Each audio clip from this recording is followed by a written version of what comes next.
Şimdi sizlere minik ev düzen tüyolarını göstereceğim arkadaşlar.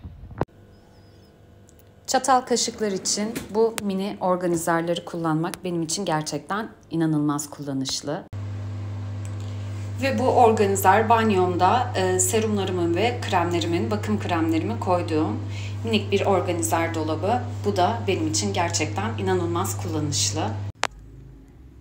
Makyaj malzemelerimi koyduğum mini organizerler, gerçekten bunlar da makyaj malzemelerimin düzenli olmasını sağlıyor.